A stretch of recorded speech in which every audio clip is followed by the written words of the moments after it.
Señor, No, ¿quieres? obrigado. ¿Quieres? No. Ayúdame. No. Ayúdame, señor.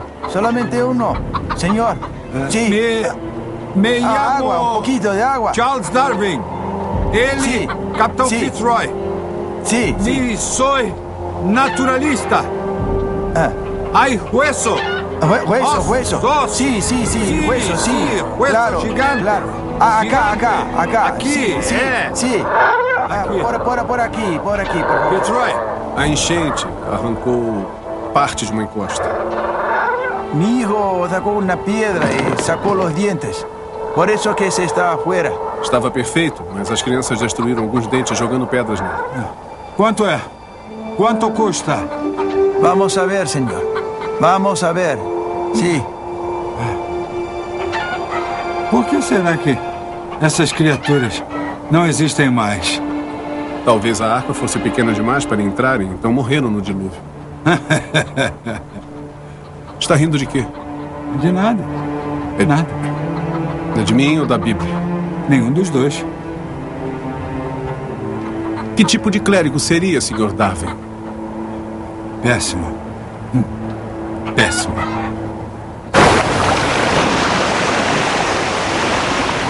E assim disse Deus: povoem-se as águas de enxames de seres viventes, e que voem as aves sobre a terra, sob o firmamento do céu.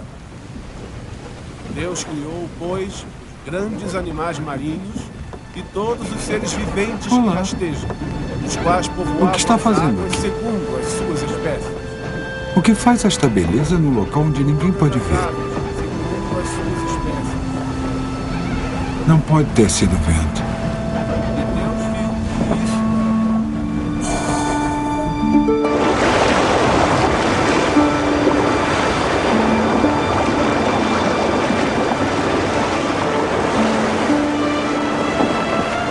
Se eu tivesse que dar um prêmio para a melhor ideia que alguém já teve, eu daria a Darwin, pela ideia da seleção natural.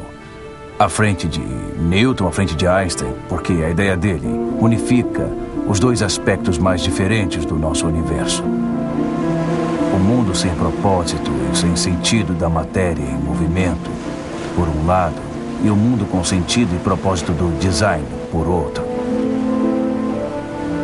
Ele sabia que o que estava propondo era uma ideia verdadeiramente revolucionária.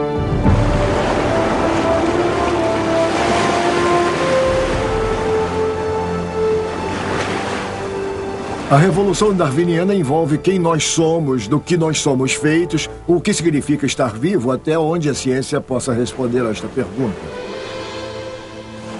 Assim, de muitas maneiras, foi a mais profunda e perturbadora de todas as descobertas que a ciência fez até hoje.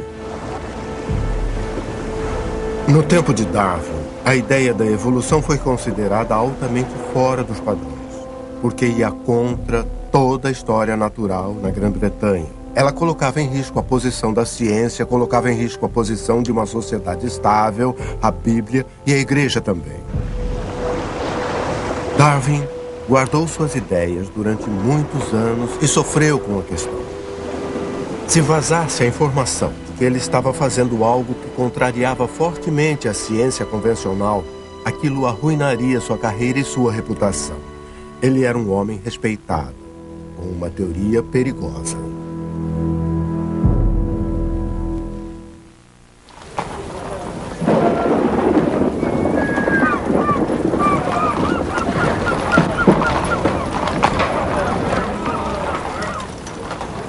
Você nunca se acostumou com o mar? Não, e já faz 5 anos. Sempre que o mar se revolta, o meu estômago acompanha. Observação interessante. Devemos conseguir arrancar 400 por ano do governador. Por quê? O que ele disse? Ele não disse nada, mas eu percebi o olhar dele. O jeito com que pegava suas cartas, o próprio pai orgulhoso. Eu disse que você ia publicar um diário com suas viagens. E foi nítido o interesse dele. Publicar? Mas é claro que sim. Nada de paróquias rurais para você, meu rapaz. É meu protegido agora. E vou cuidar dos seus negócios. E apresentá-lo aos meus amigos influentes. Aproveite e desfrute da sua fama. Minha fama? É claro, todos querem conhecê-lo. Ouvir histórias de taitianas nuas e preguiças gigantes, como seja.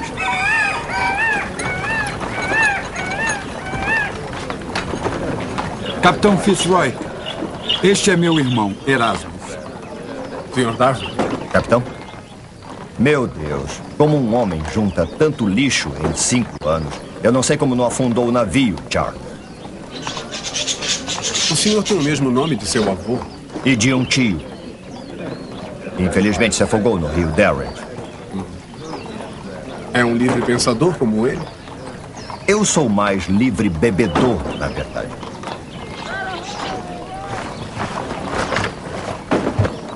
Como foi a viagem para o senhor, capitão? Eu não posso me queixar. Não?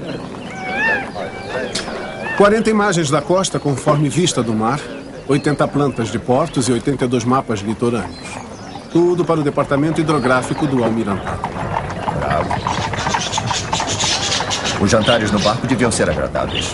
Tome, das Ilhas Galápagos. Puma assado na fogueira tem gosto de vitela. Tatu assado na carapaça tem gosto de pato. Tartaruga, é claro. Algumas pesam 200 quilos. Medi uma que tinha 240 centímetros de diâmetro. Se ela precisar de um terno, teremos que levá-la ao alfaiate do parque. O que mais? Lhamas, avestruzes. As pessoas querem saber como alguns animais foram extintos. Agora temos a resposta. Comidos por Darwin. Está parecendo até que vai para a forca.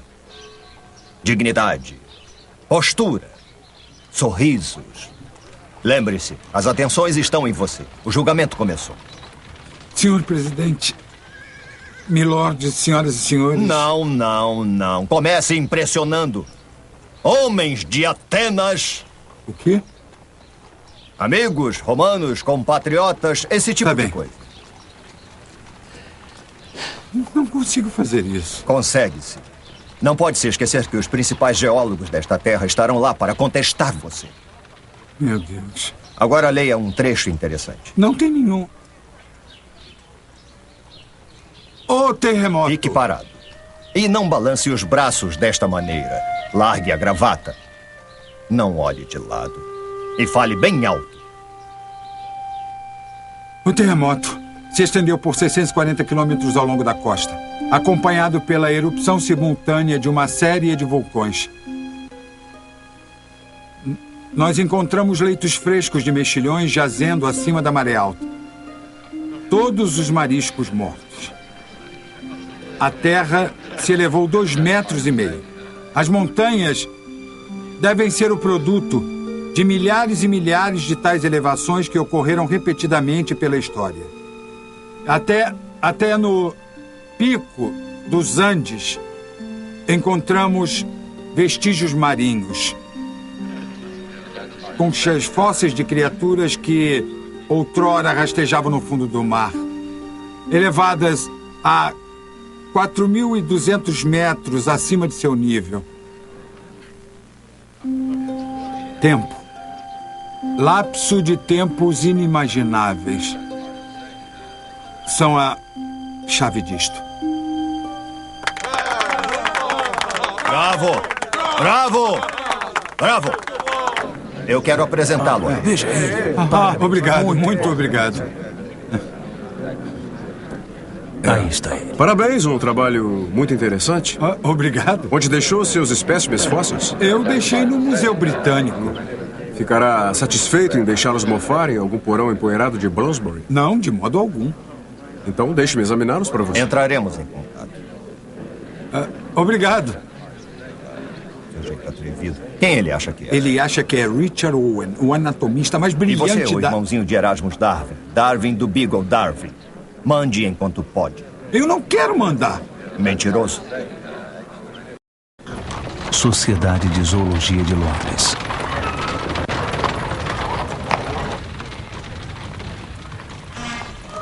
Que vermelho vivo. Mais vivo que a plumagem real. Eu procuro considerar a perda de cor que ocorre com a morte. Pode fazer isto com as minhas aves de Galápagos? Ainda não terminei a identificação. Eu sei que a sua curruíra é um tentilhão e seu bicudo é um tentilhão. Até o seu mel é um tentilhão.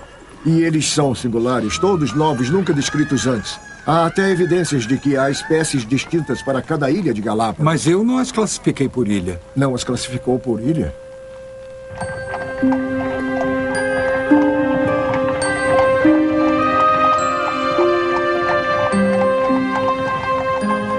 Para que as quer? Eu já disse, eu não classifiquei as minhas por ilha. Não, eu pergunto, por que as aves que coletei passaram a lhe interessar de repente? O vice-governador das Galápagos me disse que é capaz de identificar a qual ilha uma tartaruga pertence através do casco.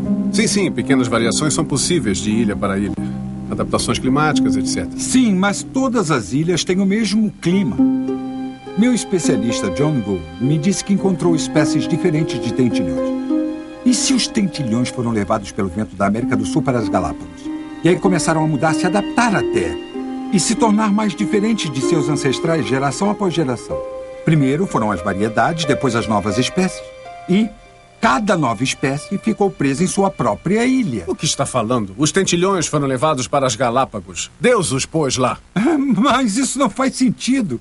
Por que Deus poria aves diferentes em ilhas praticamente idênticas? Eu não faço ideia. Isso não é uma pergunta que exija uma resposta. Todas as espécies foram criadas pelo Senhor Deus. São formas perfeitas e assim tem sido desde o dia da criação. É uma lei divina, a vontade de Deus. Eu vou mandar as minhas aves para o seu especialista. Obrigado. É a Deus que deve agradecer.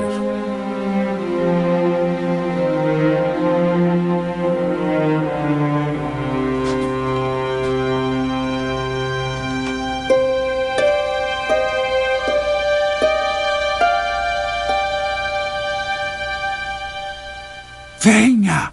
Esta noite, e só esta noite, senhoras e senhores, uma visita guiada ao cemitério Charles Darwin. Pelo amor de Deus, ande logo. Esta é uma criatura extinta, semelhante ao lhama. E esta é uma preguiça terrestre gigante. Ambas descobertas pelo Sr. Darwin em Punta Alta. E por último, as sobras do café da manhã do Sr. Darwin. Este crânio, pertencente a um enorme roedor. Um parente da capivara da América do Sul. Se esse é o tamanho do rato, imagine o tamanho do gato para caçá-lo. Eu o batizei de Toxodon.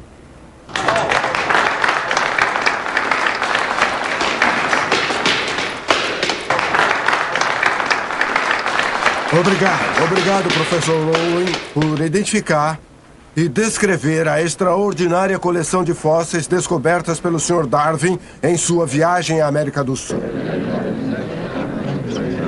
Permitimos que os planetas e o Sol sejam regidos por leis naturais, mas queremos que o menor inseto seja criado por um ato especial de Deus. A criação da vida tem que ser explicada da mesma forma que a geologia, através de causas naturais, simples e regulares. Bom, teoricamente sim, mas na prática não há dúvida sobre a causa principal. E qual seria? A vontade de Deus. Os homens da ciência não deveriam ser livres para investigar toda e cada forma pela qual uma nova espécie passe a existir? Se isso representa acusações insanas sobre a ancestralidade do homem, a resposta é não. Destruir o status quo do homem é abrir as portas para a anarquia. É o mesmo que atirar mosquetes para a turma. Gente como Owen acha que se não fosse a igreja da Inglaterra, os pepinos não cresceriam. Se o globo sofreu profundas mudanças em sua história, geologicamente, então é claro que todos os seres vivos devem ter mudado com elas. Se adaptaram às novas condições. Do contrário, teriam morrido. Pelo visto, alguns morreram. Sim, mas a existência contínua da vida na Terra só pode ser explicada pelo pressuposto de que uma criatura como esta foi substituída pelo tatu dos dias de hoje. Tem que haver uma lei segundo a qual novas espécies surjam no lugar das extintas. Esse, meu rapaz, é o mistério dos mistérios. Aquele que conseguir solucionar este enigma levará todos os prêmios científicos.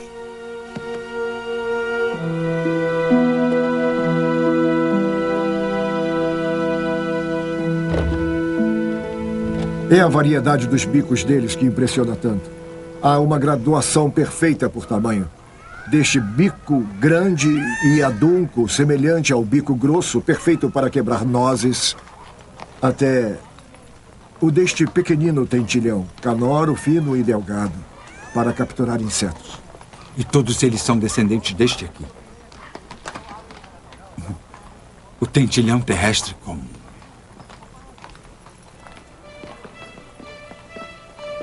Eu comecei a preparar algumas pranchas coloridas. Eu não tenho nem palavras. Raz! Raz! Raz! Acorde. Que horas são? Hora do almoço. Então vá embora e volte na hora do chá. As Ilhas Galápagos são quase idênticas, a mesma geologia, o mesmo clima. Eu fico feliz em saber. Agora vá embora. Por que diferentes tentilhões habitariam em ilhas idênticas? Raz! Pequenas mudanças, ao longo de séculos, podem erguer cadeias de montanhas e afundar continentes. Se as montanhas podem se mover e os rios podem se mover, por que não os animais? Tentilhões, tartarugas, iguanas. Se você rastrear os animais pela superfície da Terra ou buscar suas origens através dos tempos, vai se deparar com esta mesma realidade. Que é? Novos seres podem surgir na Terra.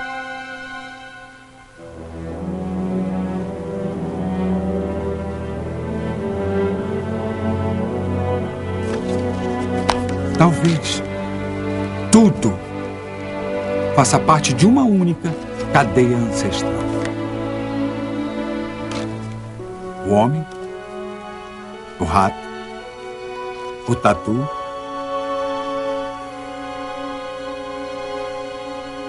não. É bobagem pensar nos animais ou no homem como se estivessem em degraus. Falar que um animal é superior ao outro. Não. Não. Eu acho que é igual a uma árvore. A árvore da vida. Cada nova espécie surge desta árvore como um broto. Esses brotos se ramificam e se dividem por sua vez e assim por diante. Alguns ramos morrem, outros continuam se desenvolvendo. O tronco. O tronco é o ancestral comum. A matéria. A matéria de onde todos os animais e plantas brotaram. Embalada por mornos raios de sol em cavernas primitivas, a vida orgânica começou sob as ondas. Assim, sem pais por nascimento espontâneo, apareciam os primeiros traços de uma terra animada. Zoonomia do vovô.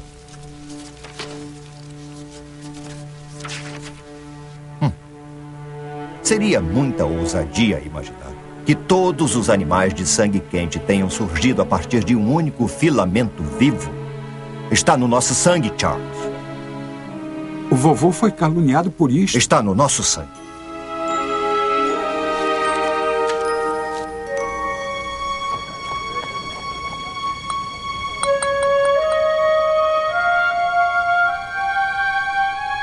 O que Charles Darwin vislumbrou há mais de 150 anos se tornou a base da biologia. Todas as formas de vida na Terra evoluíram a partir de uma única árvore da vida cheia de ramificações.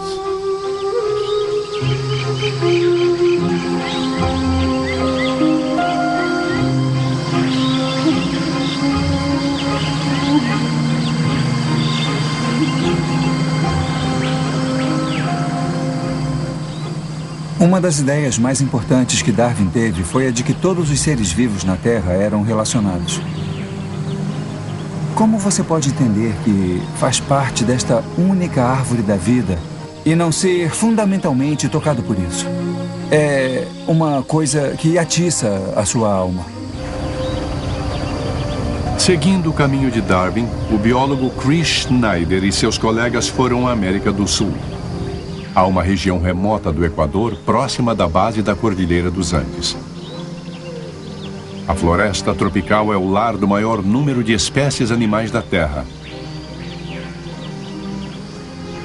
Darwin ficou maravilhado com sua infinita variedade de vida. Ele escreveu que se sentia como um cego que passava a enxergar e que o som da floresta tropical era semelhante ao de uma grande catedral ao Williamson.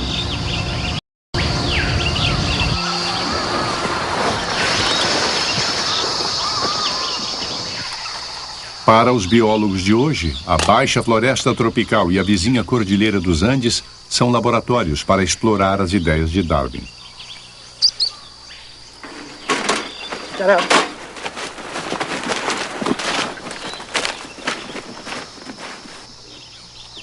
No decorrer dos próximos dias, a equipe de Schneider irá procurar ratos, sapos, morcegos, aves e lagartos durante o dia e a noite.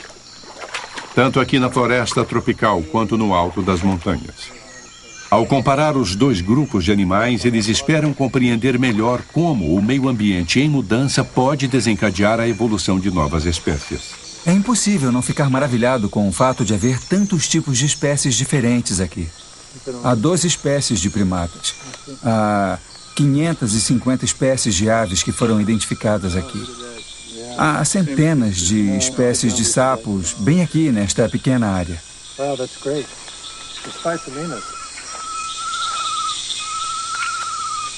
Por que existe tamanha diversidade aqui?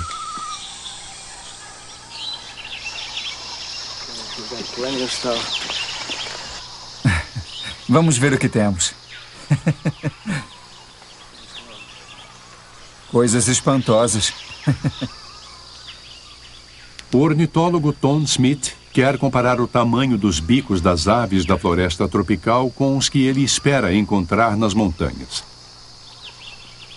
Qualquer diferença mínima pode dar pistas sobre como e por que novas espécies surgem.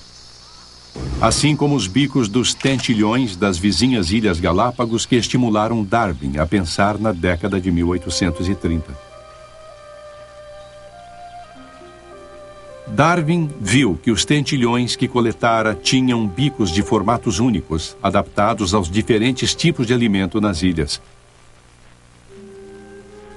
Ele imaginou que aquelas diferentes espécies de tentilhões eram todas descendentes com modificações de uma população ancestral comum que havia saído do continente. A grande sacada de Darwin foi aplicar esta visão a toda forma de vida.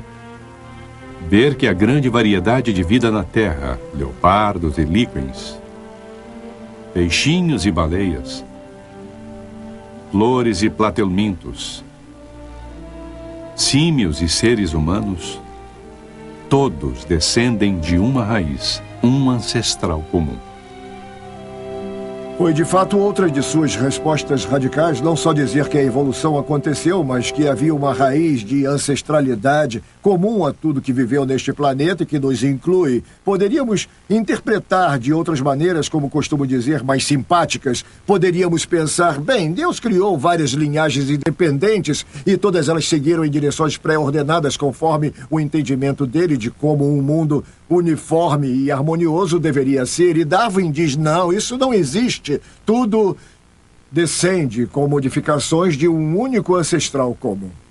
A chave do pensamento de Darwin em todas as esferas é que, com tempo suficiente e inúmeros pequenos eventos, qualquer coisa pode acontecer, segundo as leis da natureza.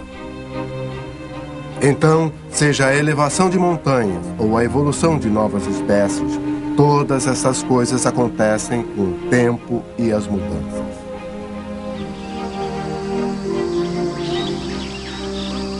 A floresta tropical contém exemplos significativos.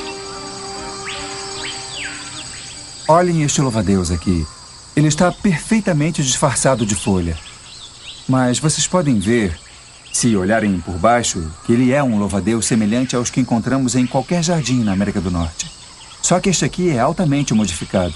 Seu tórax é achatado, feito uma folha, e as suas asas são modificadas para parecerem folhas. Dá até para ver as nervuras. Imagine uma população de louva-a-Deus, sendo que uns parecem mais com folhas que outros. Aqueles que parecem folhas tendem a sobreviver e se reproduzir mais que os outros. E assim, várias modificações podem se acumular com o tempo, resultando em um louva-a-Deus praticamente igual a uma folha. Se for colocado em um ambiente ao qual ele não pertença, ele se destaca feito um polegar machucado. Então, espera aí, amigo, onde você pensa que vai? Ele com certeza seria devorado por um predador. Antes de avançar pela montanha, Smith coleta mais aves para somar ao que havia aprendido na floresta tropical. Qual será o grau de diferença das aves de terras altas? Serão diferentes o suficiente para serem consideradas novas espécies, ramificando-se numa nova direção na árvore da vida?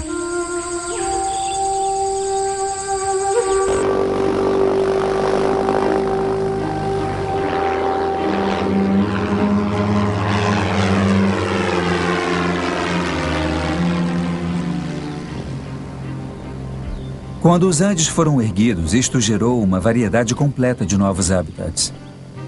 Os animais que estavam na baixa floresta tropical tiveram uma oportunidade enorme de colonizar estes novos habitats, e fizeram isto.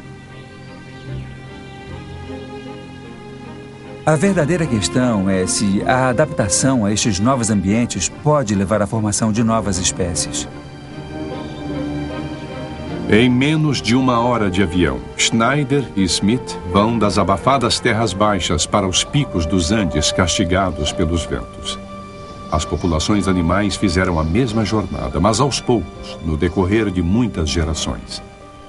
E com a mudança de meio ambiente, da floresta tropical às altas e frescas pastagens, populações animais foram forçadas a se adaptar.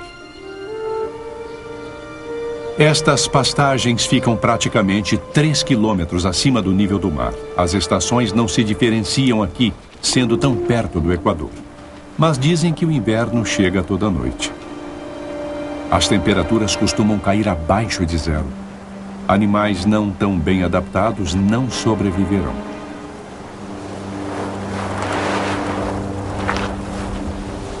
Os beija-flores são incríveis.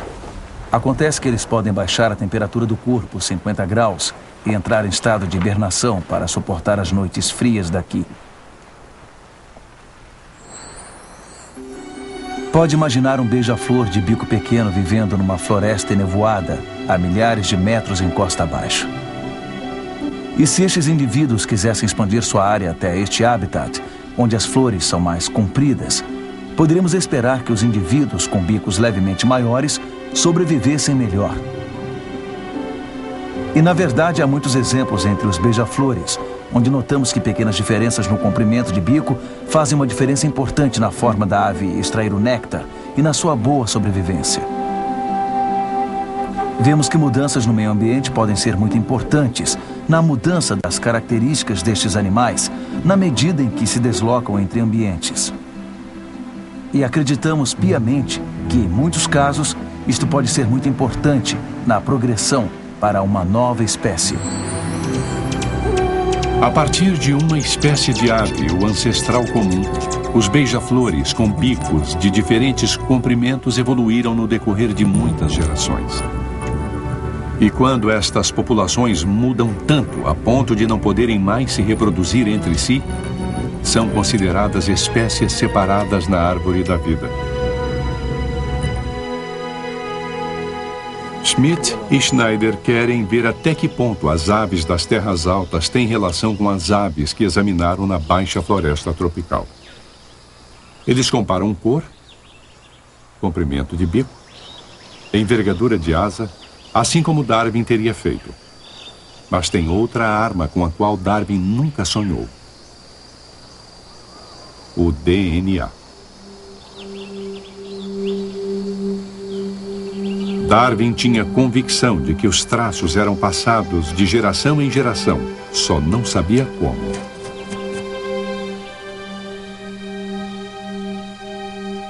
Agora sabemos que a sequência dos 4 blocos químicos do DNA determina os traços de todos os seres vivos. Cada geração transmite esse texto de AS, TES, CES e GES para sua prole. Mas erros ocasionais na cópia, as mutações, podem resultar em novos traços. Ao comparar o DNA, podemos determinar quem é mais próximo de quem, podemos determinar quando tiveram um ancestral comum e quando divergiram desse ancestral. A análise laboratorial revela que o DNA do beija-flor da floresta tropical difere pouca coisa do DNA dos beija-flores das terras altas. Eles devem ter divergido de um ancestral comum há relativamente pouco tempo em termos de história da vida na Terra, cerca de 3 milhões de anos.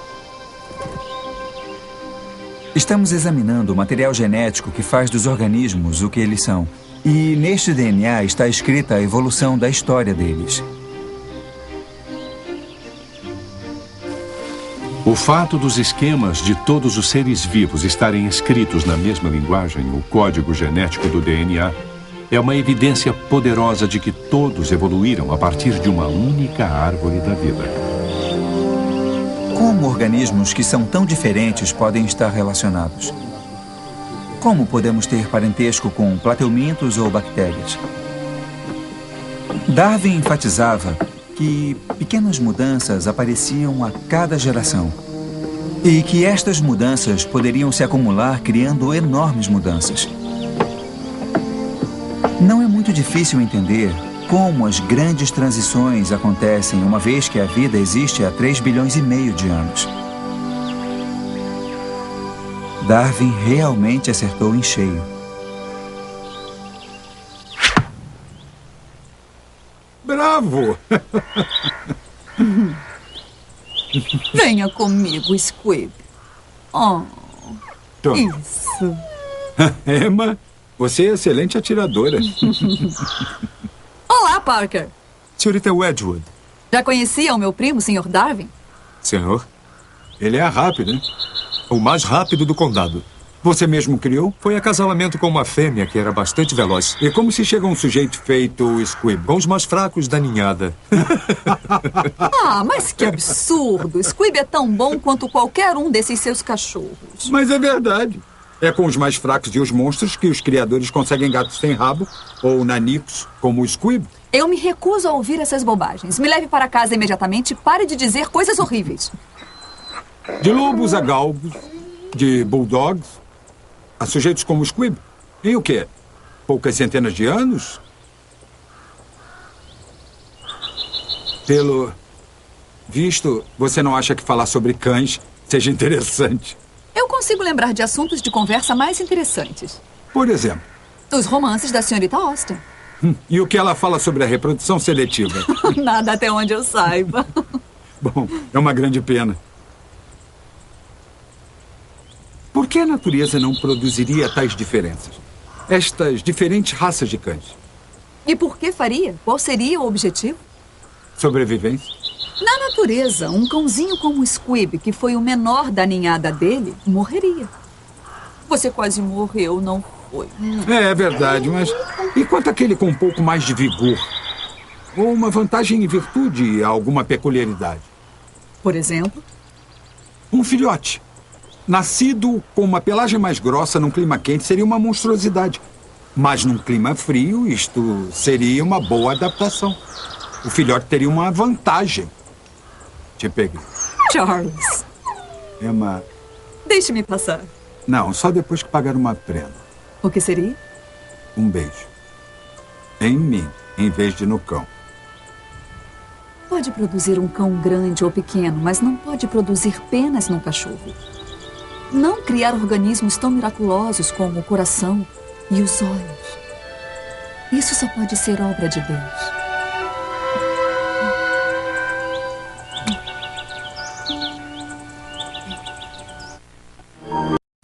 Ande logo. São as malditas gravatas.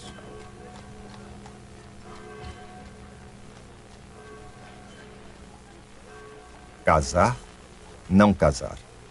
Casar, filhos se for vontade de Deus. Me dê isto aqui, é particular. Bobagem, eu sou seu irmão, não tem segredos para mim. Tenho segredos para todos. Me dê isto aqui. Obrigado, Garmon.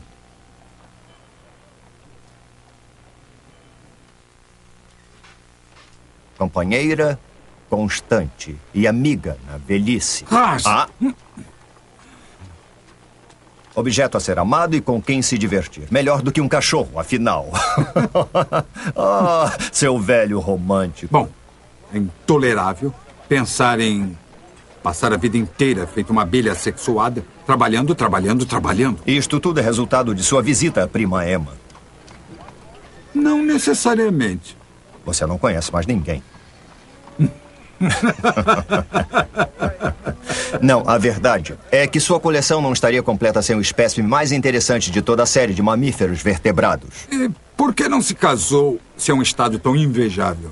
Eu sou muito preguiçoso para cuidar de qualquer coisa que exija tanto esforço quanto esposa e família. Mas você nasceu para casar.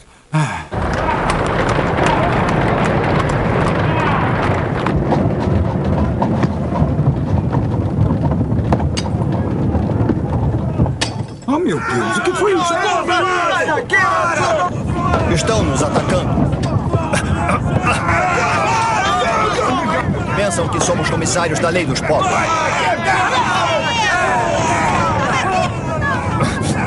E por que pensariam isto? Basta carregarmos cartolas numa carruagem enquanto eles reviram montes de lixo morrendo de fome. Gente demais. E não há comida suficiente. Graças a Deus que sempre teremos comida em nossos pratos. Falando nisso, acho que vou querer peixe ao molho branco. Repolho, couve de Bruxelas, couve-flor. Todos vindos de um mesmo ancestral. Repolho as folhas, Bruxelas os brotos, couve-flor o miolo. Tudo monstruosamente aumentado. Sentado à minha frente está essa criatura estranha. Homoteses. Metade homem, metade teoria. Só um conselho. A minha vida inteira eu só conheci 3 mulheres céticas. E 2 delas não seriam aceitas no meio de pessoas finas. Mantenha suas teorias longe de Emma. Tarde demais. Eu contei a ela. Mais ou menos. Não uma teoria. Eu não tenho uma teoria. Só pensamentos. E como ela reagiu? Ela me pediu que lesse a passagem preferida do Novo Testamento. Quando Jesus se despede dos discípulos. Viu o que eu disse? Eu sou a verdadeira videira e meu pai é o agricultor. Se alguém não permanecer em mim... Wilberforce espichou as orelhas. Se alguém não permanecer em mim, será lançado fora, à semelhança do ramo, e secará. E o apanham, e depois lançam no fogo, e o queimam. Como está o seu linguado? O quê? O seu peixe? Delicioso. Quer dizer que a carruagem foi apedrejada no caminho para cá? E duramente. Vamos enfrentar a ameaça nas ruas de frente. Engajados pela honorável Companhia de Artilharia. Somos voluntários? Em caso de tumulto, apoiamos a polícia. Cada homem, desde que obedeça à lei da terra, deve ser livre para defender seus próprios interesses. Sim, claro. Cobrar o que quiser pelo pão ou qualquer outra coisa. Laissez-faire. Deixe os indivíduos competir e lutar por suas vantagens. Boa noite. Boa noite. Boa noite.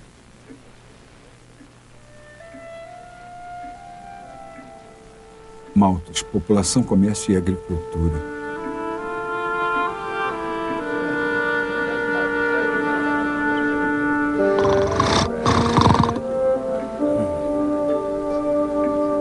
Sempre que eu perco o sono, eu leio Malthus. Ou, como eu prefiro chamá-lo, o reverendo T.R. Morfeu. Ainda está morno. 2 brandes, por favor. Sim, sim. A tendência natural do homem é a reprodução. A humanidade pode dobrar de tamanho a cada 25 anos. Só que não dobra. A luta pelos recursos reduz o crescimento. E a morte, as doenças, a guerra e a fome restringem a população. Eu conheço isso. Sim, sim, mas você não vê que a mesmíssima luta ocorre na natureza? Eu não sei como não vi essa ligação antes. Por que não temos uma infestação de insetos e sapos? Dada a taxa em que se reproduzem, o número de ovos produzidos por toda a fêmea. A vassoura da natureza varre os patinhos feios e os mais fracos. Sim, mas não é tão simples. Não é tão simples. Às vezes, os patinhos feios estão mais bem adaptados às situações da vida. Eles têm pernas mais compridas e podem correr mais rápido. Têm bicos maiores que podem quebrar nozes mais duras e sementes em invernos rigorosos. Sobrevivem, têm mais crias. A natureza os seleciona para transmitir seus traços às gerações futuras. E onde nós entramos? Bom, o Sol não gira em torno da Terra. E a natureza não gira em torno do homem. O homem deveria desabar no caldeirão da natureza. Não é uma divindade, não é exceção. Uma vez que se admite que as espécies podem se converter umas nas outras, toda a estrutura cambaleia e cai. Vão lhe queimar na fogueira por isso. É. Mas agora você tem uma teoria. E então eu disse, não desça a escada, mamãe. Eu a retirei. Boa noite.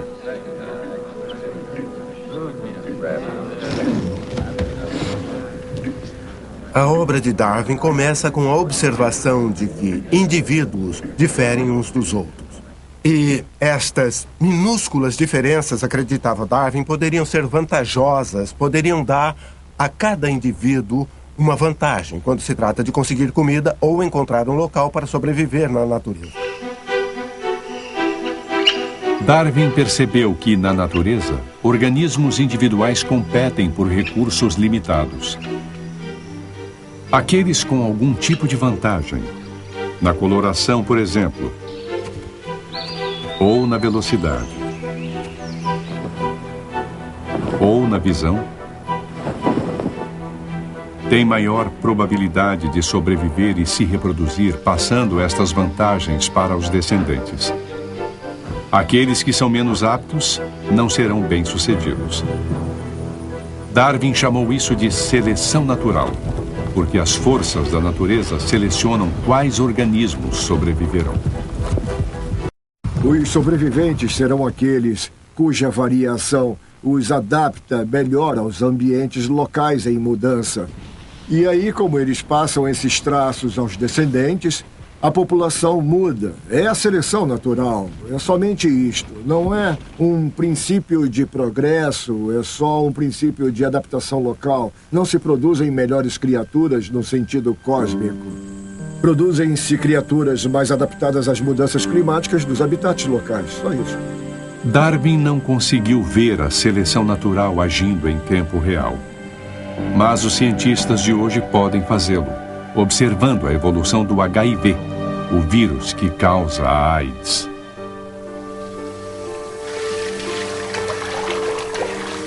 Jeff Gustafson foi contaminado pelo vírus da AIDS há mais de uma década. Ele toma muitos medicamentos, mas de pouco adiantam. O vírus continua se adaptando, evoluindo em novas cepas imunes aos medicamentos. Todo mundo acha que basta você tomar os seus medicamentos que ficará bem. Este não é o caso. O HIV tem a capacidade de evoluir, não importa o que você tome. Há 19 drogas contra o HIV no mercado hoje. E das 19, eu já tomei 14 delas. Clarence Johnson também está envolvido numa luta diária contra o vírus de evolução rápida.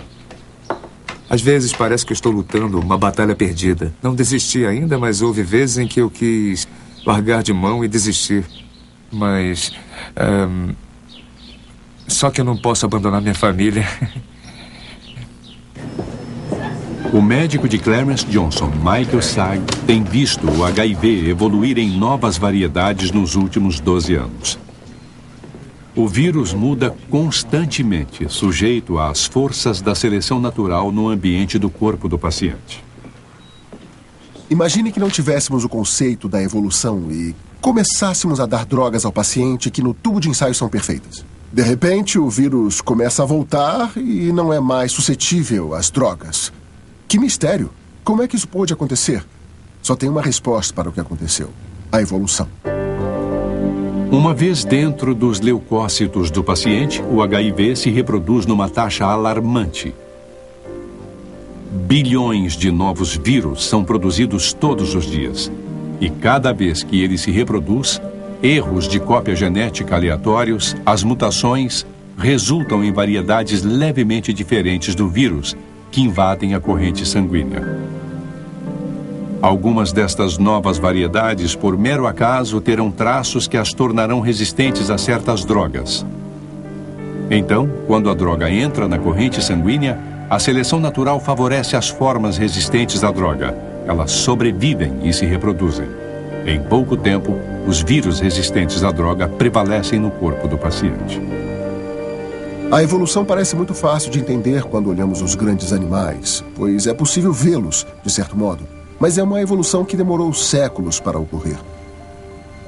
Quando se fala de uma coisa como um vírus, que não se pode ver no dia a dia, é difícil de visualizar como ele muda.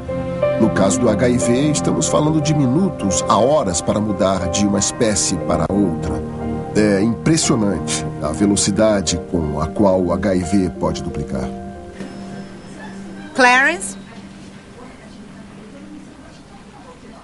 Como se sente de modo geral? Estou bem. Cada vez que vejo um paciente, lá no fundo fico pensando, o que o vírus está fazendo no ambiente deste paciente? O vírus se reproduz na ordem de bilhões de cópias ao dia. Os poucos que conseguem atuar na presença da droga dizem: ei, esta é minha chance, e eles se manifestam. Então dá a impressão de que o vírus programou tudo, mas na verdade é só uma questão de acaso. É uma questão de ter um vírus no corpo que não é suscetível à droga. Ele se manifesta e o vírus começa a vencer a guerra. Foi exatamente isso que aconteceu com Jeff Gustafson. Toda vez que ele tentava uma droga nova, o vírus evoluía e resistia. Até um coquetel de múltiplas drogas surtiu pouco efeito. É um vírus que não tem cérebro e mesmo assim consegue ser mais esperto que alguns dos melhores cientistas do mundo. E tudo que o vírus tem a seu favor é a capacidade de se copiar muito bem. Isso é impressionante e assustador. Tudo o que acontece na evolução, pelo menos conforme a seleção natural darwiniana, é que os organismos lutam num sentido metafórico e inconsciente pelo sucesso reprodutivo, seja como for. O processo da seleção natural se alimenta da aleatoriedade, se alimenta de acidentes e contingências e gradualmente melhora a adaptação entre os organismos existentes e o ambiente nos quais estão sendo selecionados. Mas não há previsibilidade em relação a quais acidentes serão explorados neste processo. Para milhões de pacientes com HIV, a evolução é o inimigo. O ideal seria que houvesse um meio de tirar proveito da seleção natural, como fazê-la trabalhar a favor do paciente. Em 1997, na Universidade Goethe, em Frankfurt, Alemanha, uma pesquisadora descobriu uma forma destas. Por acaso. Tínhamos um paciente e, embora estivesse sendo tratado com 5 drogas, a replicação viral não conseguia ser controlada. Ao mesmo tempo, ele sofria com vários efeitos colaterais dos medicamentos. Em dada altura, ele perguntou à médica se não faria sentido parar de tomar os remédios por um tempo, já que não estava conseguindo muita coisa além da toxicidade que vinha apresentando. Após 3 meses sem drogas, a população viral do paciente foi testada quanto à resistência à droga. A doutora Miller mal conseguiu acreditar nos resultados. A princípio, eu pensei que algum erro tivesse acontecido porque o laboratório que fez o teste de resistência não conseguiu detectar nenhum tipo de resistência naquela população viral. Mandamos uma segunda amostra e o resultado foi confirmado. Em questão de 3 meses, a população viral mudou completamente.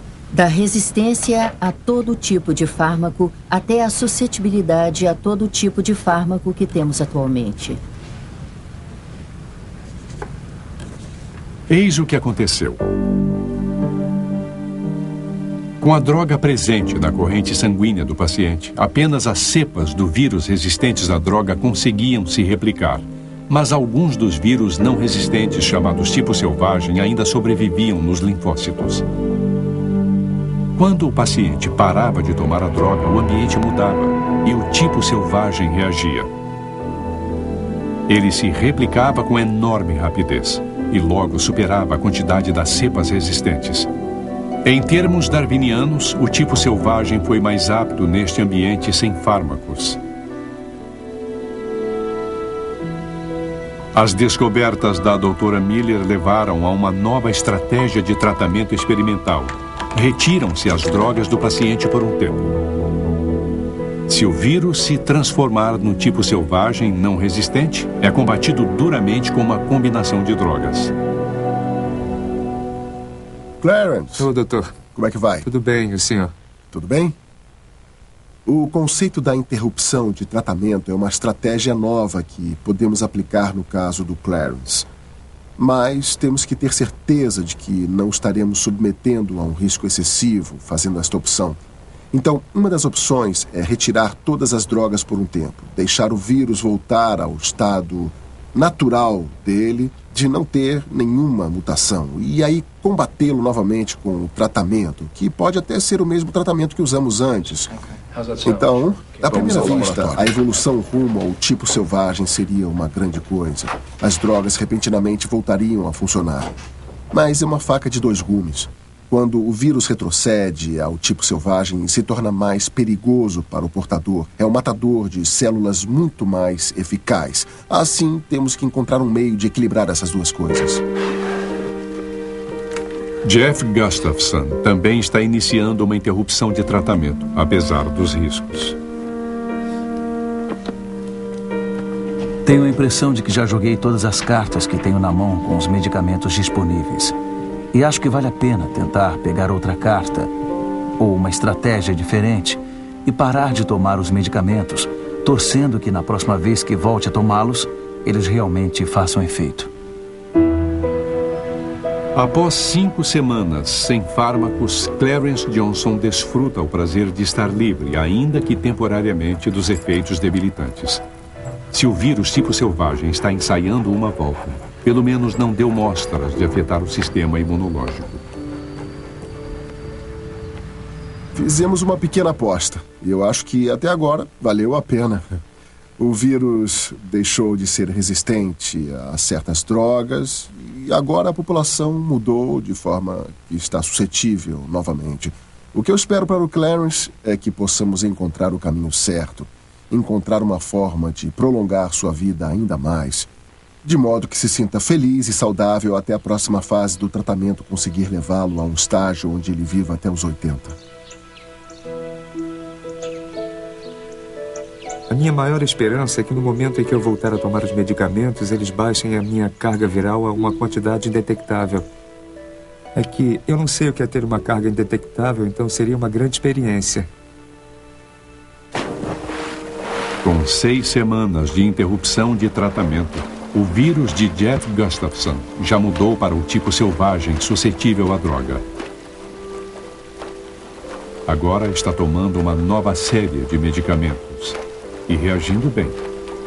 Desde o primeiro dia desta epidemia, nós entramos numa corrida contra o HIV.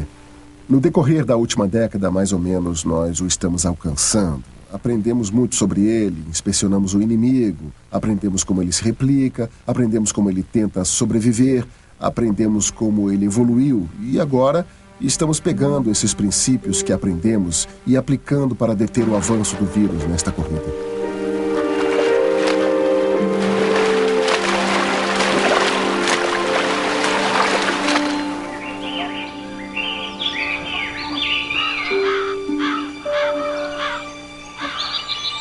Na minha direção? Não, para mim.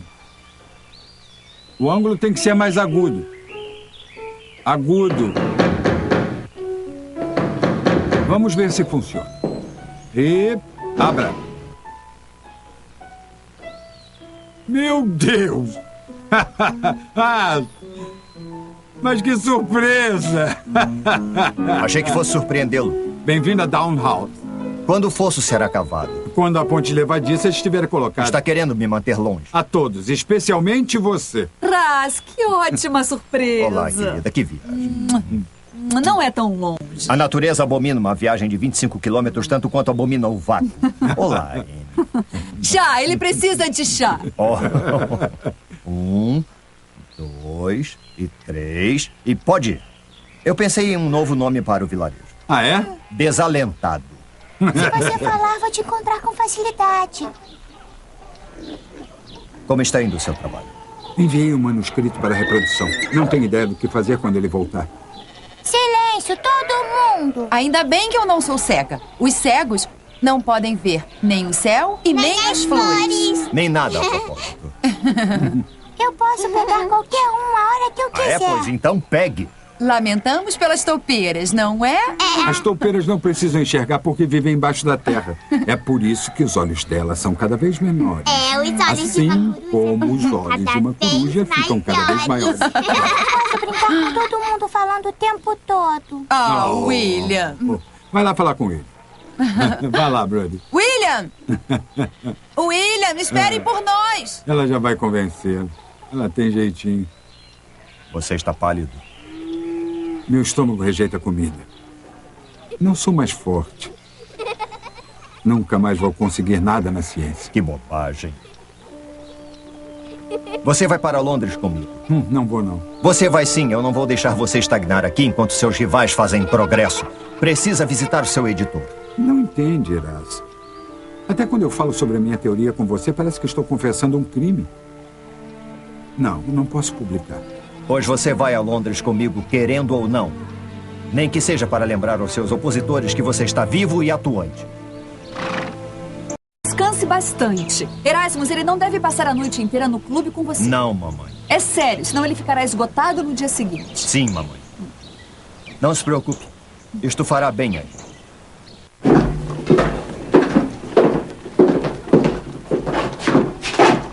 Vamos. Sua preguiça o aguarda, Sir.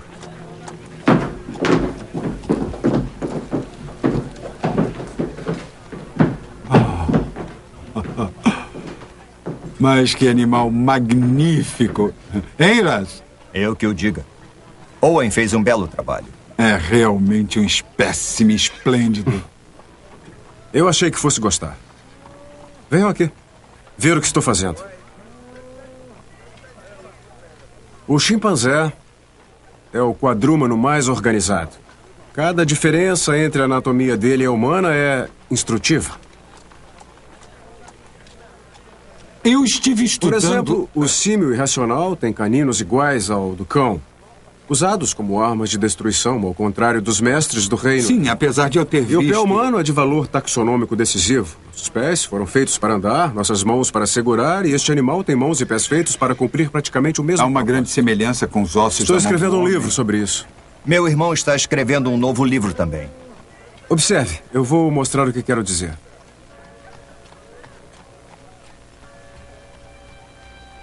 O mesmo padrão. As estruturas ósseas das mãos e pés são praticamente idênticas. A planta, se me permite, que existiu primeiro na mente do Criador. Disso não há a menor dúvida. Quanta bobagem! As semelhanças na estrutura indicam uma e apenas uma coisa. Um ancestral primitivo comum. Parentes de verdade, de carne e osso. Então por que não disse isso? Tem que publicar suas ideias. Nem que seja para marcar sua prioridade. Afinal, o que o impede?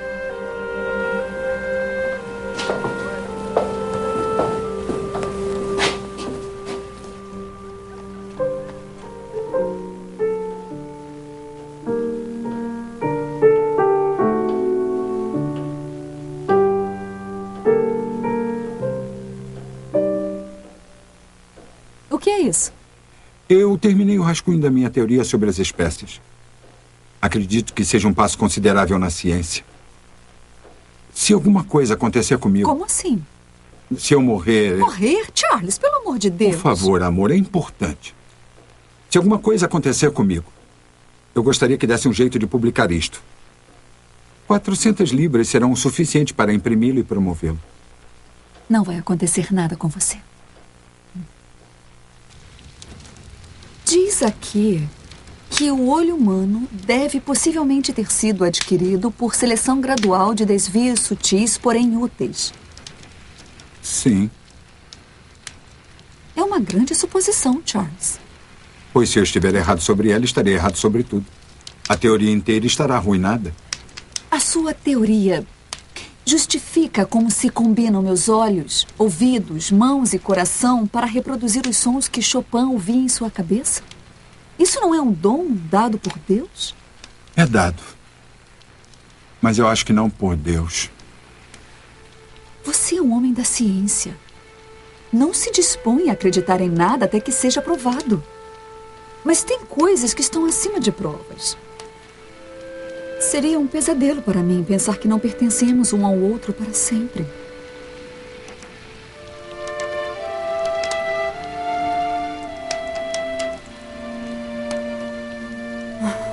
Emma acreditava piamente no plano da salvação cristã. E que aqueles que acreditavam em Jesus e em sua ressurreição dos mortos passariam a eternidade no paraíso. Ela viu que as especulações do marido sobre a origem das espécies e da humanidade poriam em dúvida o plano da salvação cristã.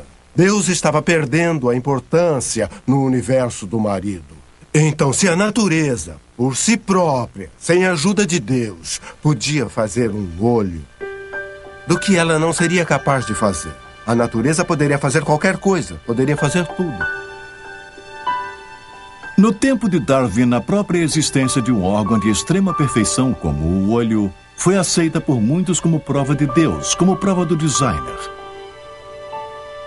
De que outra forma todos os complexos órgãos e subestruturas do olho se combinariam tão certinho para tornar a visão tão possível e tão perfeita? Acontece que o olho não é exatamente perfeito no final das contas. Na verdade, o olho contém profundas imperfeições ópticas. E estas imperfeições são provas, de certo modo, da linhagem evolutiva do olho. Os olhos são imperfeitos porque a evolução não cria coisas da forma que um designer ou artista faz. A seleção natural simplesmente favorece mudanças aleatórias que tornam um organismo mais apto para a sobrevivência. E as imperfeições no design são resultado dos remendos constantes da evolução. Uma destas imperfeições se revelou traumática para a artista Valerie Young. Tínhamos acabado de chegar de uma festa e eu via um monte de luzes piscando dentro do meu olho, especialmente na borda externa do olho direito. E eu pensei, estamos com problemas aqui. E levei um tempo para perceber que aquilo estava vindo de dentro do meu olho. Por sorte, meu marido estava comigo, porque eu não teria sido capaz de dirigir até o hospital. Minha visão estava bastante encoberta. O único meio de descrever é como se fosse uma água viva com um monte de bolinhas que ficava rodando e flutuando na frente dos meus olhos. Valerie sofreu uma ruptura retiniana, um problema que não é raro por conta da forma com que o olho humano evoluiu a partir de pequenas áreas sensíveis à luz no tecido cerebral de nossos ancestrais. No embrião humano, os olhos se desenvolvem a partir de protuberâncias no tubo neural do cérebro, que se apertam para formar cavidades. A camada superior, a retina, que sofreu uma ruptura no olho de Valerie Young, contém células que captam a luz. Ela fica em cima de uma segunda camada mais escura, que forra o fundo do globo. Mas as duas camadas não estão ligadas entre si. E quando a gelatina que preenche o olho se liquefaz ao envelhecermos, pode ocasionar uma ruptura da retina. A gelatina pode se infiltrar no espaço inferior, levando a um descolamento de retina e, em alguns casos, a cegueira. Quando Valerie Young chegou, os corpos flutuantes foram uma pista imediata de que ela poderia ter uma ruptura na retina. Nós fizemos um bem-sucedido tratamento a laser no consultório aquele dia para selar a ruptura. É como pôr sacos de areia ao redor de alguma coisa, para que a gelatina vítrea dessa forma não entrasse pela abertura, causando assim o descolamento da retina.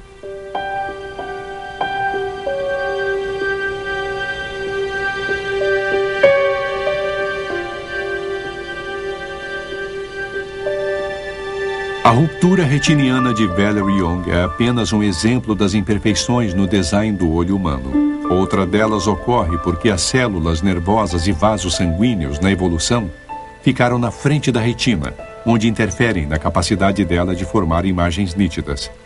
É como tentar tirar uma foto através de um vidro embaçado, e o próprio nervo óptico evoluiu para se conectar ao cérebro através de um orifício na retina.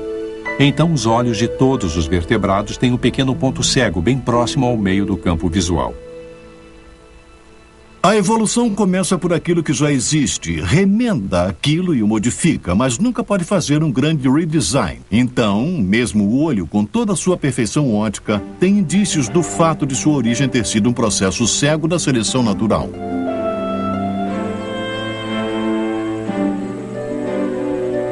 Darwin acreditava que aquilo que ele chamou de órgão de extrema complexidade, como o olho, poderia evoluir a pequenos passos, se tivesse tempo suficiente. Qualquer traço que melhorasse a visão ajudaria na busca de alimento, de um parceiro ou para fugir dos predadores. Logo, é quase certo que a seleção natural favoreceria esses traços.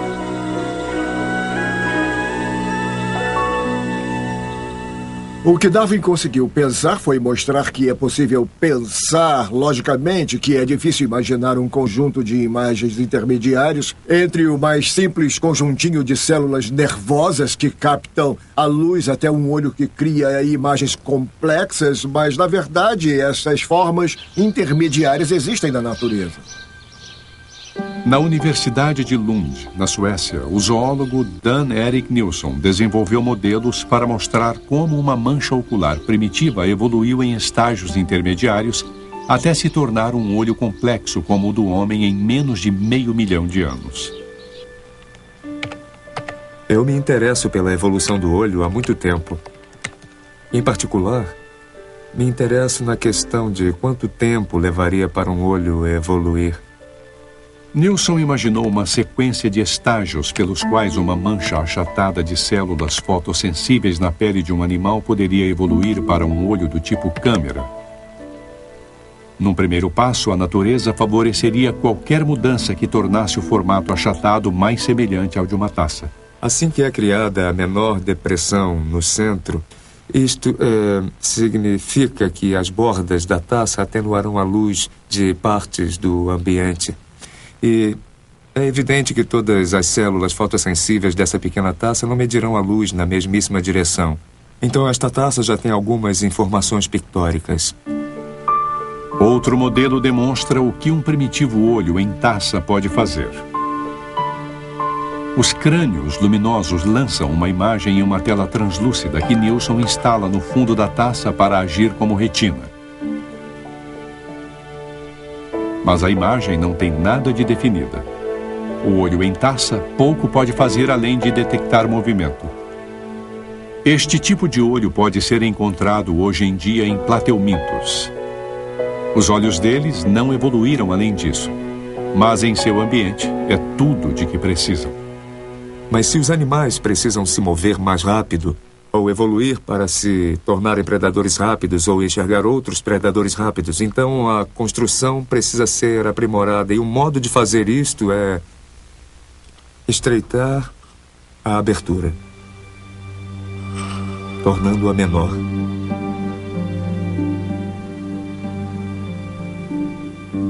Foi o que aconteceu com criaturas como o náutilo com câmaras.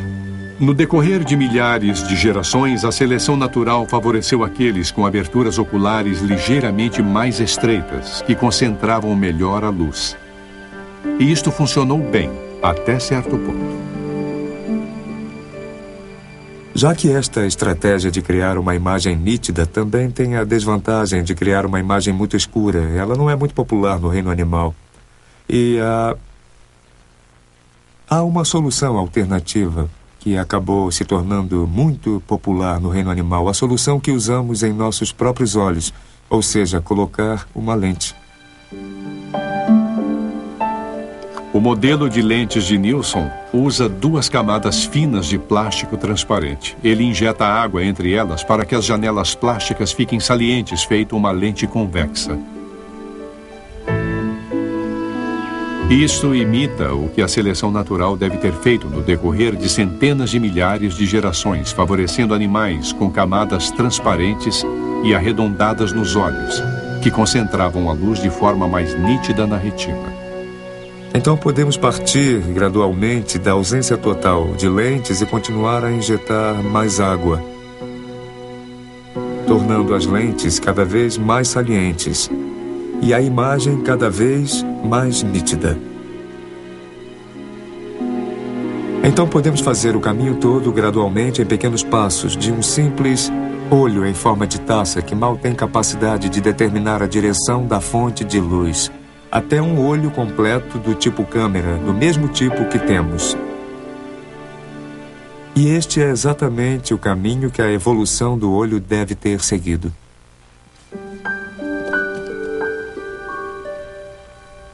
A extrema complexidade do olho deixou Darwin suando frio, como relatou a um amigo.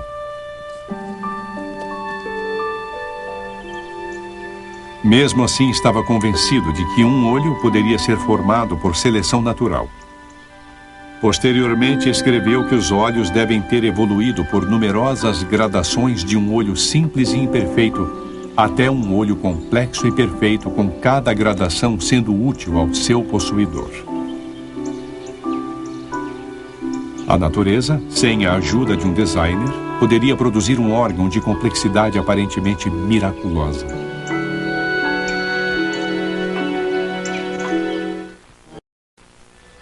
Que cheiro horrível! Anne, vem aqui olhar.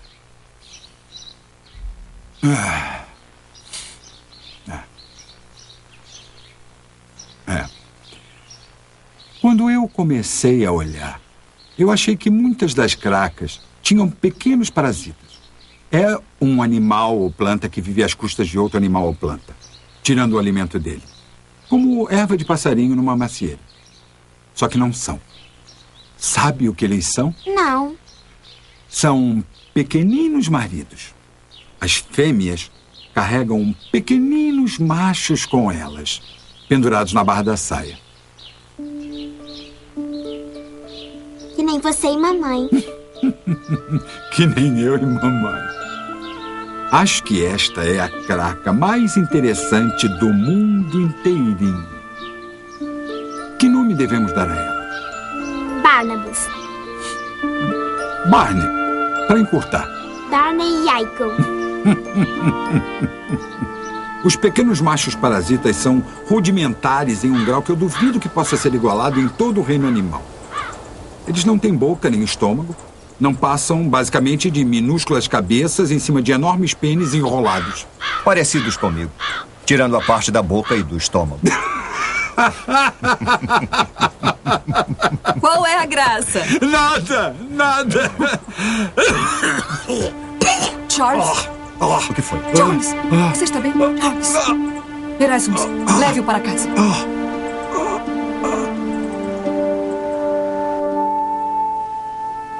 Por que precisa se dedicar tanto a estes horríveis moluscos? Não são horríveis moluscos, são horríveis crustáceos. E eu tenho horríveis pombos e horríveis minhocas também. Estão fornecendo as provas de que preciso para a minha teoria.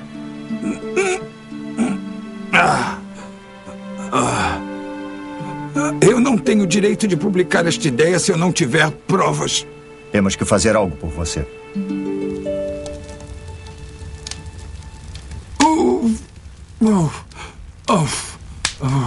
O seu problema estomacal tem origem nervosa. Ele é resultado de excessivo esforço mental. Água fria para estimular a circulação e retirar o sangue dos nervos inflamados do estômago.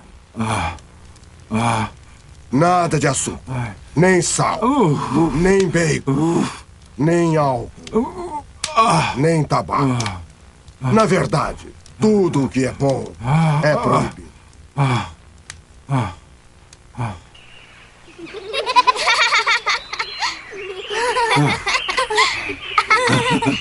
Eu não sei como nem porquê, mas eu me sinto muito melhor. Eu olho ao meu redor E eu não me importo nem um pouco em saber como nada disto foi criado. Crianças, o último a chegar em casa é a mulher do padre. Vamos, William, você é o último. Vamos lá, corram, rápido. Rápido, vamos lá. Boa sorte. Rápido, crianças.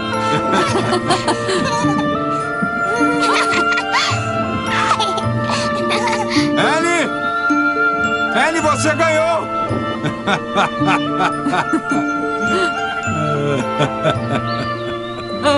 Vem aqui, meu amor. Ah, Ellie, minha filhinha querida. Vamos entrar. Vamos, querida. Ah.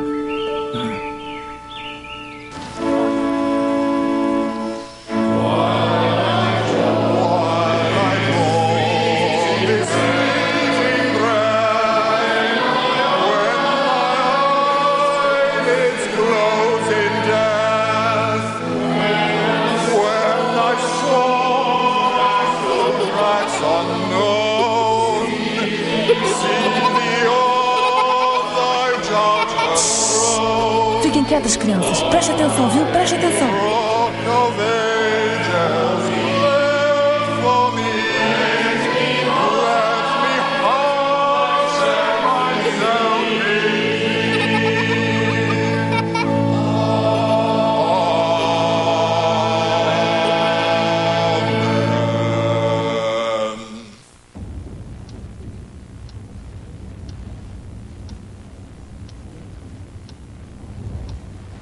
Papai, a Anne acordou. Papai, a Anne acordou. Mamãe, acorde, a Anne está chorando.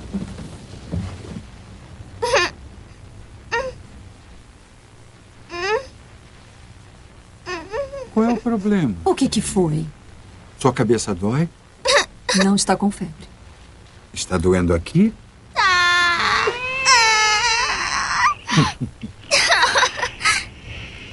Fique calma, filhinha. Vai passar.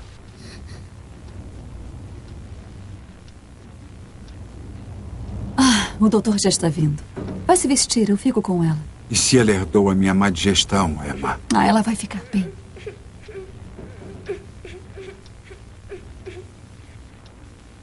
Minha filha.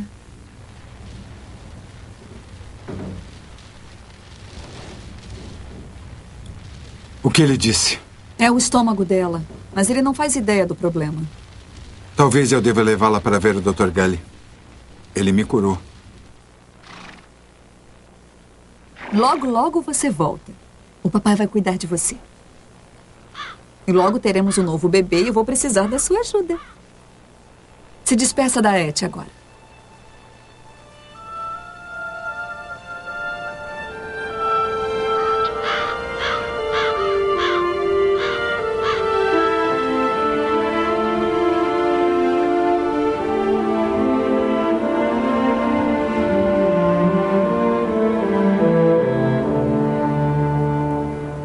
Tome um gole bem grande. Isso, filhinha, vai. Tome um golão, vai.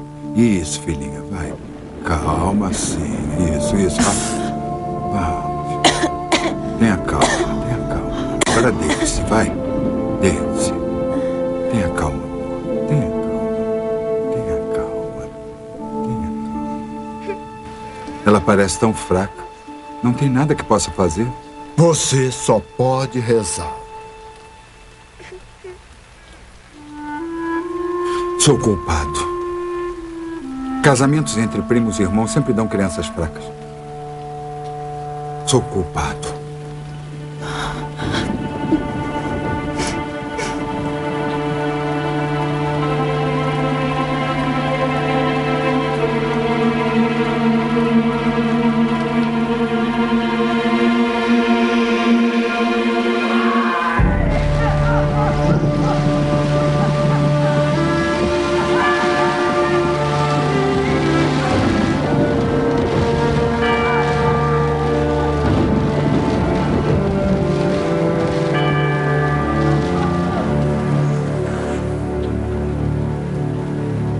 Eu declarei a causa da morte como febre biliar com características tifoides. Deus dá a vida. E Deus tira. Saia! Saia, por favor, não!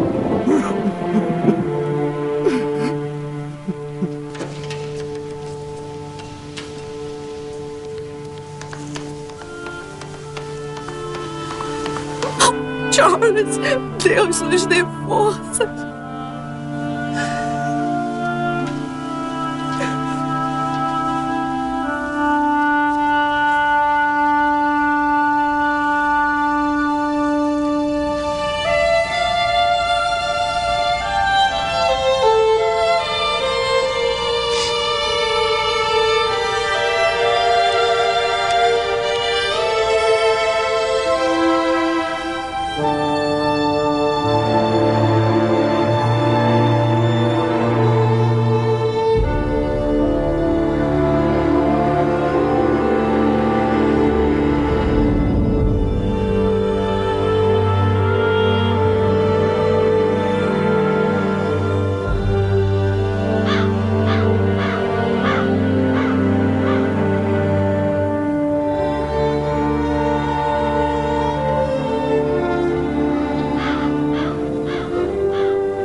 Por favor, Charles.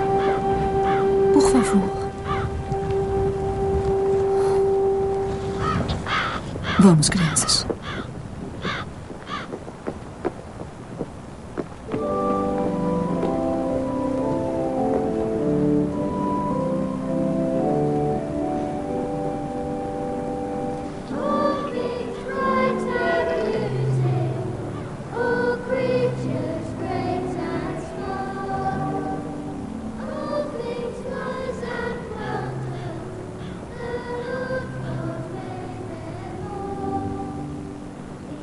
O efeito principal da morte de Anne na fé de Darwin foi a destruição do cristianismo. Ele não conseguia mais aceitar que um Deus benevolente ordenava e supervisionava todos os acontecimentos da vida humana e do universo. E ele acreditava que ela não merecia castigo, nem de Deus, nem da natureza. Havia simplesmente sido vítima da luta pela existência, a luta amoral e sem sentido que transcorria segundo as leis da natureza.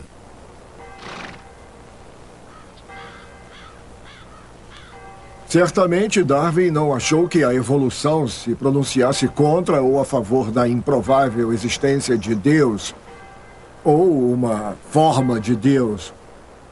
Ele não desejava depreciar a convicção religiosa de ninguém. Ele enxergava isso como um assunto pessoal e nunca mais conseguiu manter a fé convencional depois da tragédia de sua vida.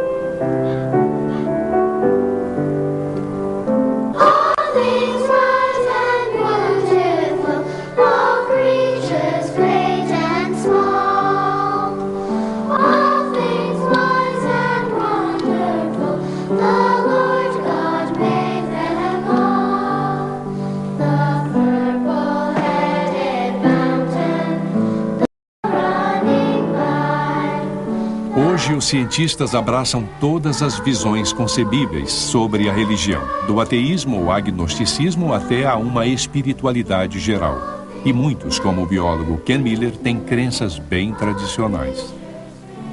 Eu sou católico ortodoxo e darwinista ortodoxo. Minha ideia de Deus é um ser supremo que age em conjunto com os princípios e as ideias que Darwin nos explicou sobre a origem das espécies.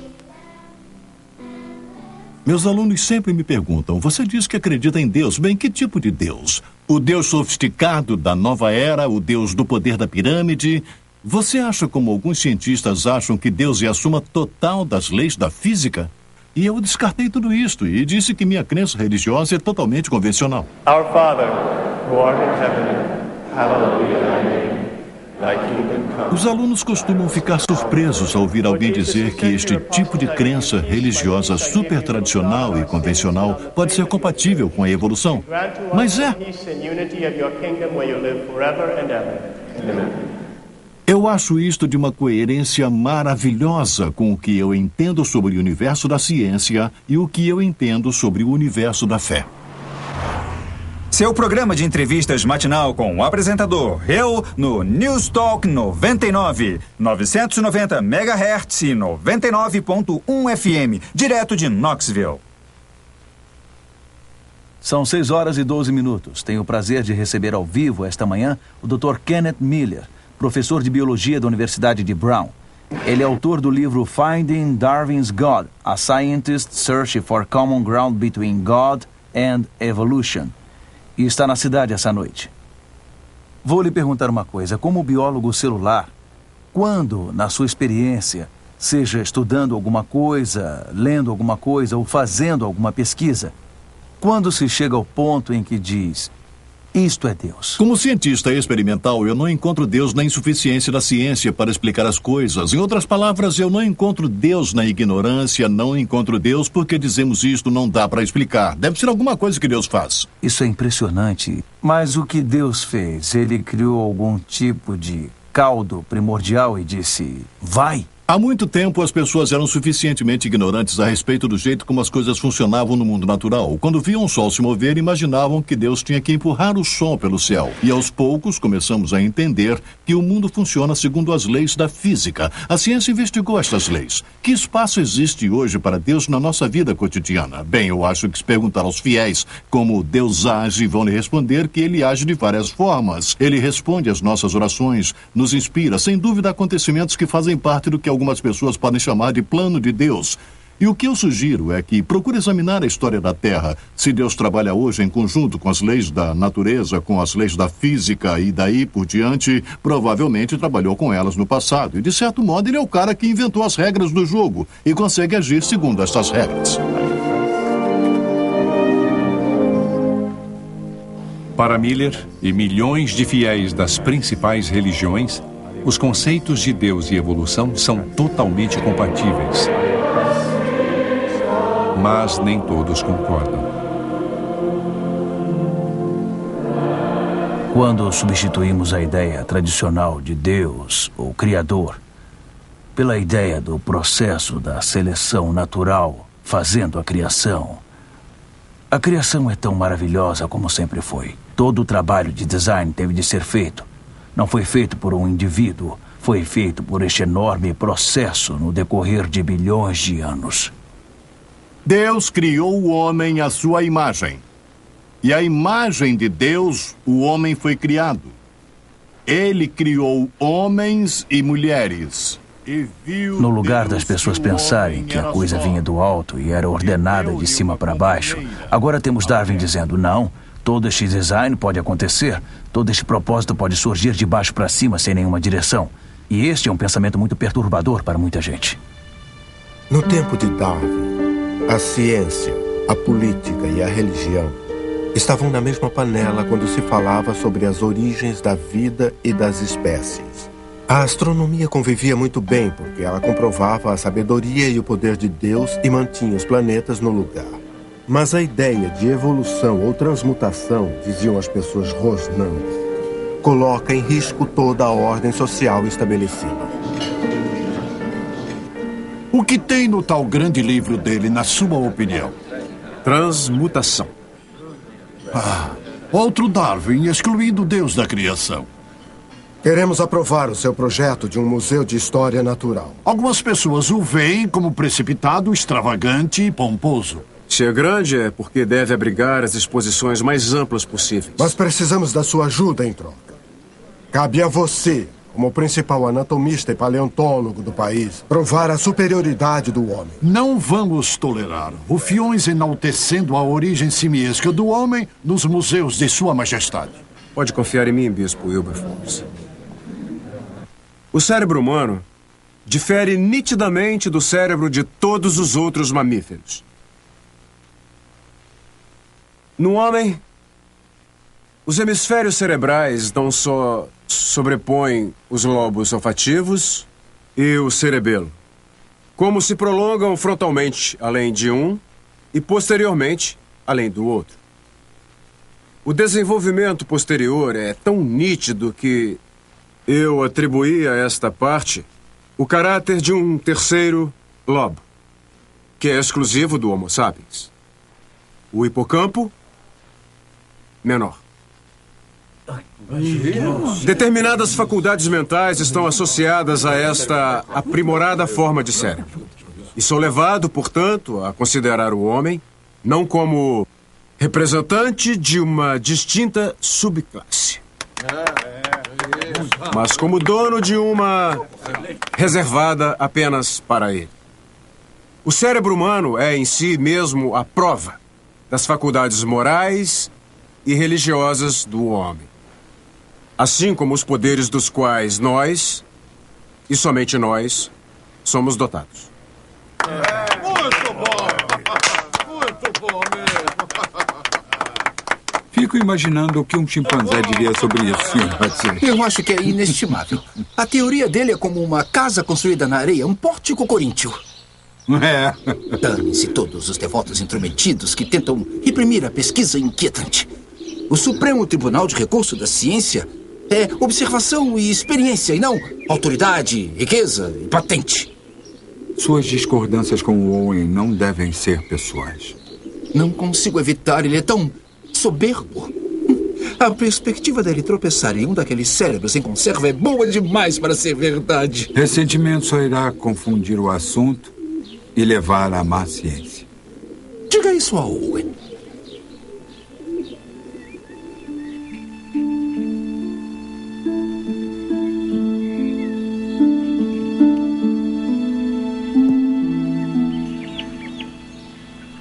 Huxley disse em público o que você pensa em particular.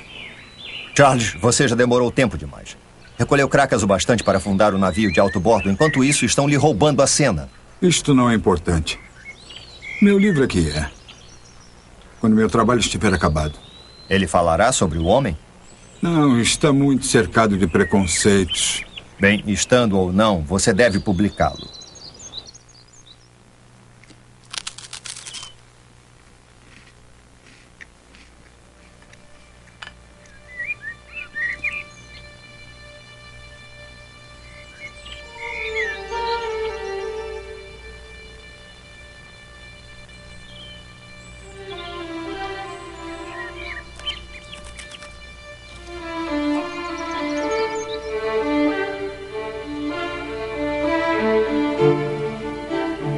Ah, meu Deus. Ras. O que é? Sobre a tendência de variedades se afastarem infinitamente do tipo original. Quem é Alfred Wallace? Meu caro Huxley, é quase um resumo da minha teoria. Toda a minha originalidade, se é que importa, foi esmagada. Se o Wallace tivesse uma cópia do ensaio de 44 na frente dele, não teria escrito um resumo melhor. Variações cada vez mais e mais distantes das espécies originais por uma luta pela vida. Superpopulação. Está tudo lá. Seu livro está pronto para publicação? Publicar? Como posso publicar, respeitavelmente? Prefiro queimar o maldito do que ele ou qualquer outra pessoa ache que eu agi de má fé. Então publique uma obra conjunta. Trechos do seu trabalho junto com o ensaio de Wallace. Assim deve preparar um manuscrito para publicação. Quem sabe isso não ocorreu para o bem? Finalmente poderemos conhecer as suas opiniões integrais.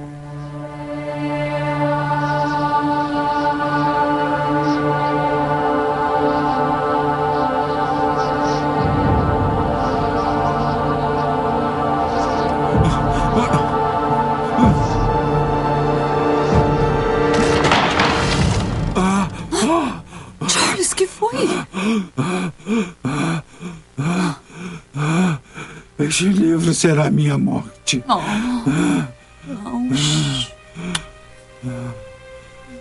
Que pobre coitado eu seria sem você perto de mim.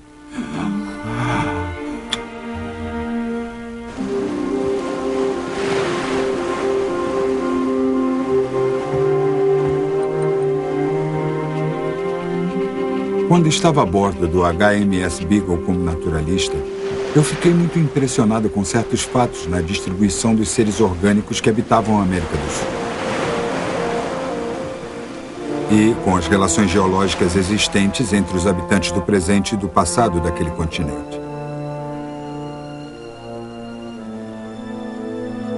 Os fatos pareciam lançar alguma luz sobre a origem das espécies.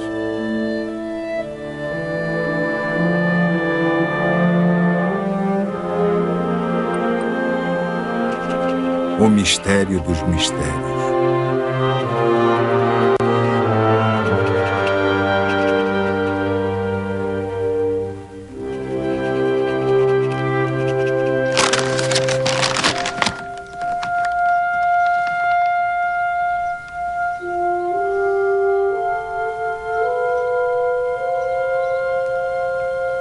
A origem das espécies. O Times é muito positivo. Já era de se esperar. É o Huxley. O Atheneum quer me testar. No Divinity Hall, na universidade, no auditório e no museu. Meu livro não é mais original do que o tema exige. Eu não discuto a origem do homem. Não discuto Gênesis. Charles, não seja ingênuo. É claro que você acha que o homem não é a exceção. Certo ou errado, você tem que terminar o que começou.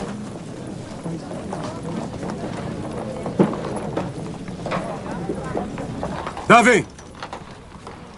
Darwin! Ah, Owen! Como ousa?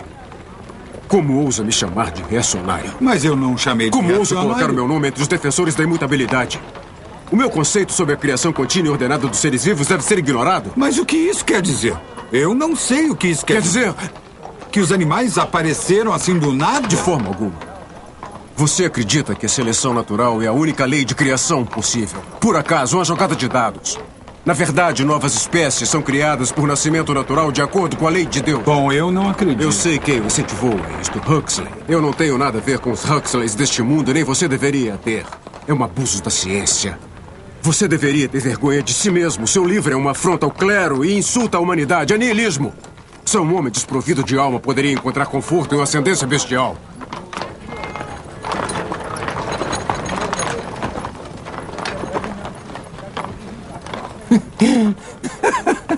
Bem, é tão respeitável ser um macaco modificado quanto barro modificado. Huxley, por favor. Eu acho esplêndido. Velhos dos dois sexos dizem que é um livro perigoso. Esplêndido. Não se preocupe. Eu lido com ele. Afiarei o meu bico e as minhas garras e esperarei.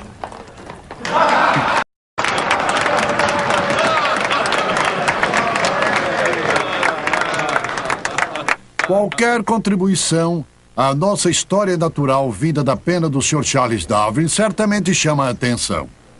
Sua última publicação, A Origem das Espécies, é declaradamente considerada por ele como o opus sobre o qual sua futura fama virá. O Sr. Darwin afirma que todo ser vivo, todo peixe, planta, fungo, inseto, elefante, homem, até nabo, são igualmente descendentes lineares do mesmo ancestral comum. Tal noção é absolutamente incompatível com a palavra de Deus. O homem foi feito à imagem de Deus e redimido pelo Filho Eterno. A seleção natural é uma teoria engenhosa para negar a obra e logo a existência do Criador. De fato, o cérebro humano difere nitidamente do de qualquer outro mamífero. Infelizmente, Sr. Bispo está pessimamente informado. É um absurdo completo. Fora! Se formos juízes sem preconceitos, teremos que admitir que há um pequeno intervalo, como animais, entre o gorila e o homem. Assim como há também entre o gorila e o babuíno. Absurdo. Olha isso. Apenas a fala e não algum tipo de dom espiritual que faz do homem um ser racional. Esta é a fonte do nosso ilimitado progresso intelectual, mas isto não encobre o grande fato de que na própria raiz e na base da sua natureza o homem é uno com o restante do mundo orgânico.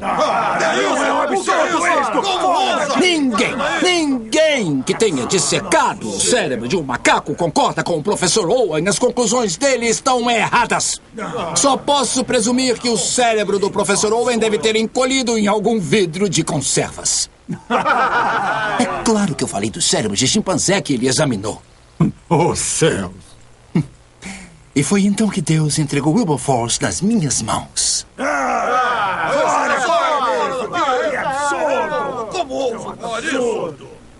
Gostaria de saber, Sr. Huxley, se o senhor é descendente de macacos por parte de seu avô ou de sua avó. Eu me levantei tranquilamente, serenamente, e expus a minha opinião com perfeito equilíbrio. Se a pergunta feita à minha pessoa é se eu prefiro ter um pobre macaco como avô ou um homem altamente inteligente, possuidor de grandes meios de influência e que mesmo assim emprega esta capacidade e esta influência com o mero propósito de introduzir o ridículo em um debate científico como este, eu afirmo sem preconceitos que minha preferência pessoal é pelo macaco. Não acredito. Eu disse isso ou algo bem parecido. Como ousou atacar um bispo em público desta maneira? Não tem respeito pela túnica púrpura? Lady Brewster desmaiou e saiu carregada da sala. E então o almirante Fitzroy se levantou. Fitzroy? Nisto! Acreditem nisto! Acreditem em Deus e não no homem! Ah, meu Deus.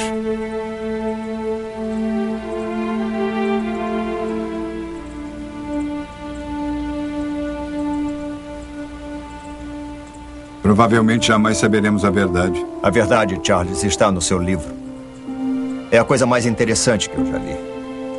A argumentação é tão satisfatória para mim que mesmo que os fatos não se encaixassem, pior para os fatos. Os tremores. É hora de ser naturalmente selecionado.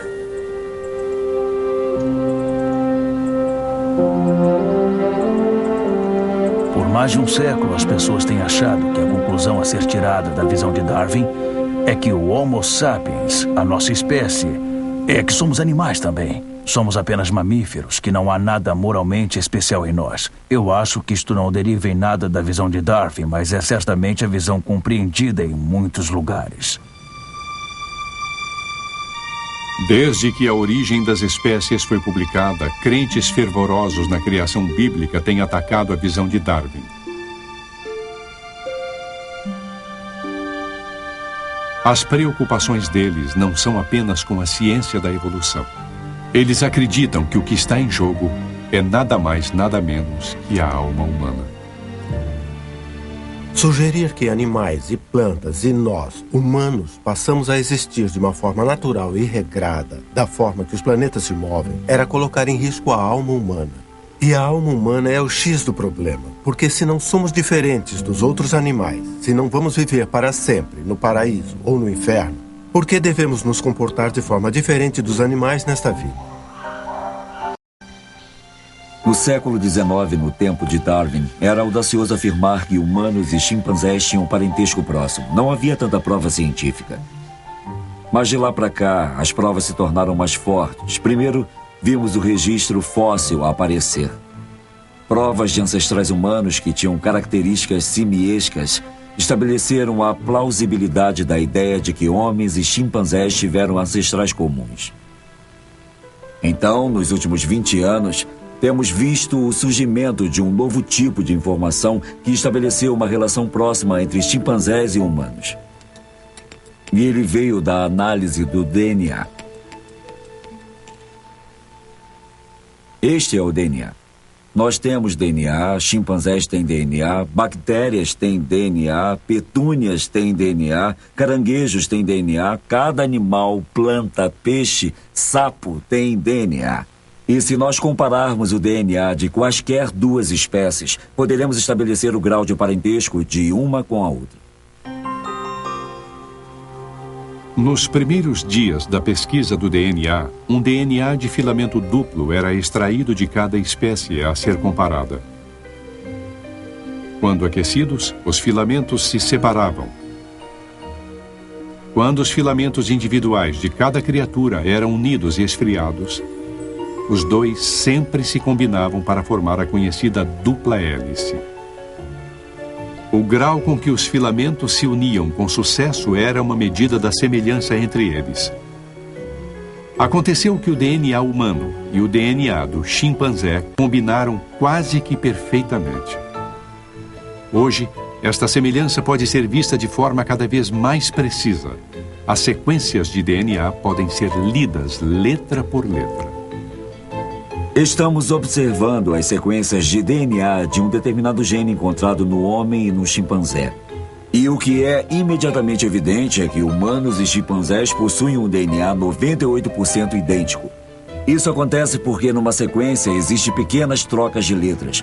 Por que apenas algumas trocas de letras? Porque nós e os chimpanzés tivemos um ancestral comum poucos milhões de anos atrás. E estas pequenas diferenças se acumularam durante a propagação do DNA durante esses poucos milhões de anos. Se mais tempo tivesse se passado desde que tivemos o nosso último ancestral comum, mais diferenças de letras teriam se acumulado. Se o mesmo gene de rato é comparado, as diferenças de letras são muito maiores.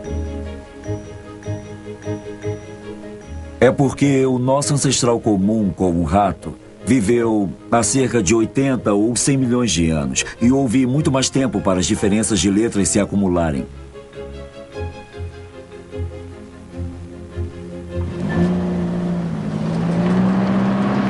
Chimpanzés e humanos possuem um DNA 98% igual.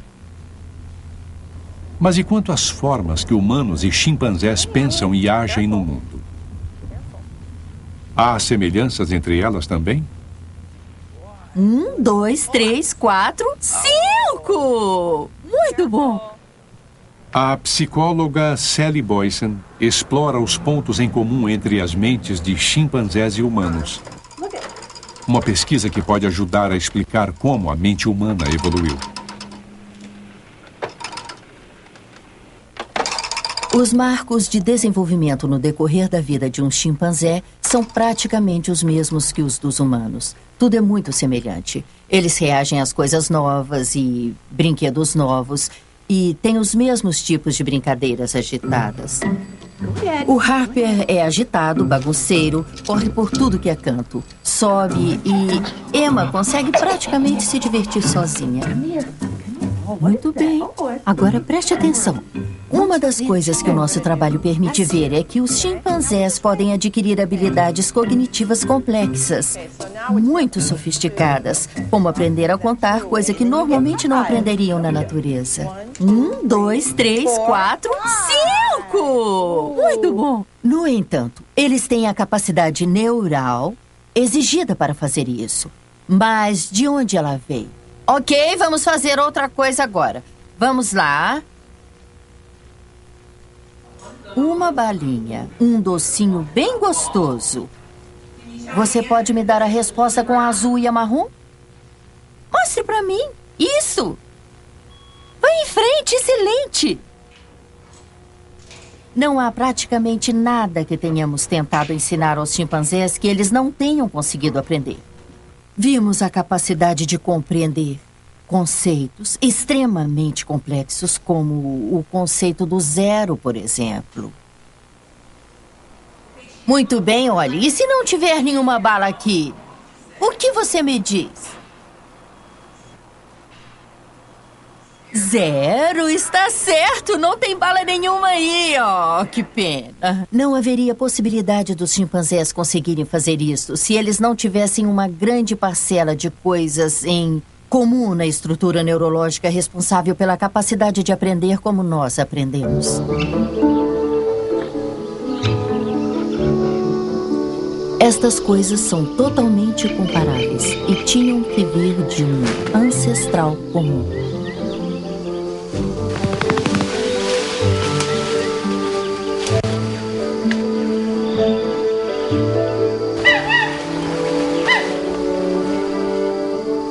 As semelhanças que nós temos com os nossos parentes primatas são extraordinárias. Compartilhamos tanto do DNA, compartilhamos muito da nossa morfologia, compartilhamos até os nossos tipos sanguíneos.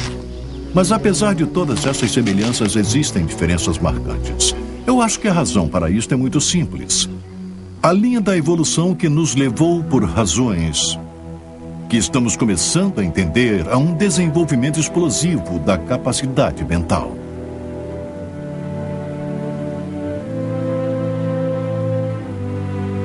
E o que aconteceu claramente foi que a seleção natural favoreceu a evolução de organismos que podiam se comunicar, que podiam manipular símbolos e podiam construir uma linguagem.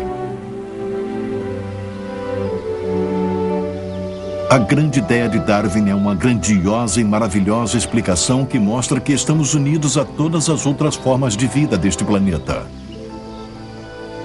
E eu acho este um modo emocionante e talvez até enobrecedor de olhar as coisas.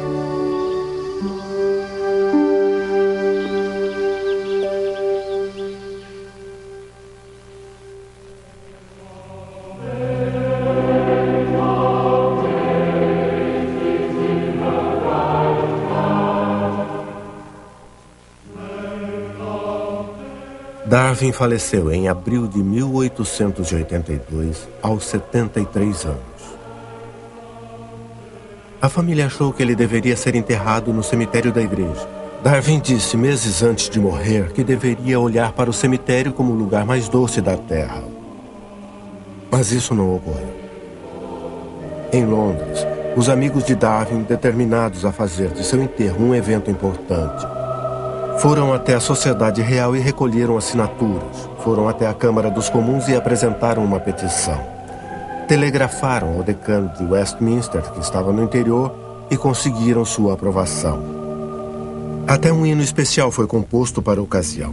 E em 26 de abril, uma semana após sua morte, o corpo de Darwin seguiu em procissão pela nave de Westminster, para ser enterrado bem próximo ao túmulo de Sir Isaac Newton. O enterro de Darwin celebrou, na verdade, a vasta transformação social que a Inglaterra atravessava. Havia novas colônias, novas indústrias e novos homens para administrá-las. O corpo de Darwin foi preservado para a glória maior destes novos profissionais, porque ele naturalizou a criação e entregou a natureza humana e o destino humano nas mãos deles. A sociedade nunca mais seria a mesma. A visão de Darwin sobre a natureza era, creio eu, basicamente uma visão religiosa, com a qual ele encerrou seu livro mais famoso, A Origem das Espécies. A grandeza maior nesta visão de vida, com os seus vários poderes atribuídos primitivamente pelo sopro do Criador a poucas formas ou mesmo a uma só.